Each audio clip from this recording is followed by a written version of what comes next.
Zamknij oczy. Dziś zamknę oczy, policzę do 10. Pstryczek nim otworzy, jeszcze nabierzesz sensu. Kolory tęczy, chwycę bez trudu. To największy ze wszystkich. Spójrz na ptaki, jak szybują ponad nami. Płonąc błękit tego świata, niebieski jak sami. Spójrz na kwiaty, każda szata ich tętni barwami. Każdy organizm to mapa i plany ze szczegółami. Spójrz na promienie światła pomiędzy liściami. Zbij spojrzenie nad asfalt między drzew koronami. Każda z korzeni wyrasta, aby trwać nad nami. Na straży stać nam za nic, zapamiętywać czas nam. Spójrz na oceany i plaże w piaskach. Morza, wodospady i kolaże nocy w gwiazdach. Spójrz na obrazy miasta, potem na szczyty gór. Monumentalna prawda ich krzyczy z nas chmur. Na srebrny puch, płatki śniegu w przestrzeni niczym diamenty dusz. Zaklęty w zbieg na wielki cud, jakim jesteśmy tu. I nawet setki słów go nie określi, no cóż. Dziś zamknę oczy, policzę do 10. Pstryczek nim otworzę, je życie nabierze sensu.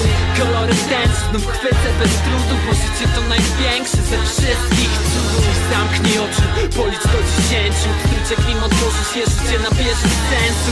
Kolory tęczy, znów chwycisz bez trudu, bo życie to największy ze wszystkich cudów. Zamknij oczy.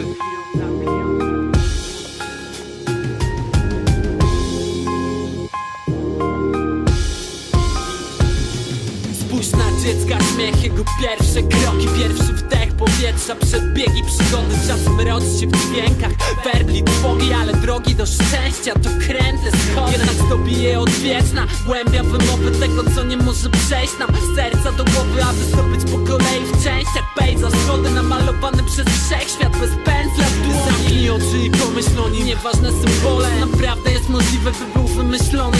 Czy naprawdę wszystko jest przypadkiem losowym? Nie sądzę. Sposoby, by odnaleźć prawdę są w tobie. Jak linie papilarne, unikalna każda z sekund. I nakarmię nimi garści, póki starczy oddechu. I nawet gdybym nigdy miał nie zrozumieć sensu, dzisiaj dziękuję za ten dar.